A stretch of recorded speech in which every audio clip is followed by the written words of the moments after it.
নমস্কার বন্ধুরা, আমার যেটা বানাচ্ছি সেটা হচ্ছে মাখনার তরকারি। মাখনা শরীরের জন্য খুব ভালো, হাড় শক্ত হয়, এটা আমি শুনেছি আর সেটা বানানোর চেষ্টা করেছি। মানে আমি এটা বলবো না যে আমি করি বা করেছি, কিন্তু চেষ্টা করেছি। তো মাখনার পনিরের মতো নিজস্ব কোনো টেস্ট হয় না, একদম ফ্যাকাশে সাদা মতন একটা। প্রথমে ওটাকে আমি শুকনো কড়াই একটু নেড়ে নিলাম, তারপর একটু সাদা তেল দিয়ে নেড়ে নিয়েছি। নেড়ে নিয়ে একটু চেপে দেখবেন যে এটা মানে ফেটে যাচ্ছে। যদি ফেটে যায় তাহলে যেমন ওটা ভালো মতন মানে আর কি ওটা হয়ে গেছে, যে একটুখানি নাড়াটা ঠিক আছে যদি ফেটে যায়। তো এবার কড়াইয়ের মধ্যে আমি একটু গোটা গরম মশলা দিয়েছি আর একটু শুকনো লঙ্কা দিয়েছি। এবার দেওয়ার পর ওর মধ্যে পেঁয়াজ কুচি কুচি করে রেখেছি। এখানে আমি পেঁয়াজ, আদা, রসুন, টমেটো সব কুচি কুচি করে দিয়েছি। আপনারা চাইলে একটু পেঁয়াজ কুচি কুচির সাথে একটু আদা, পেঁয়াজ, রসুনটা একটু পেস্ট করে দেবে।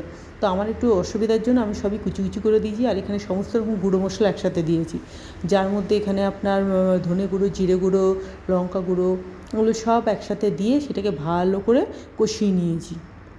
ভালো করে মশলাটা কষানোর পর একটু চাপা দিয়ে সেটাকে ভালো করে মশলাটা কষি করেছি।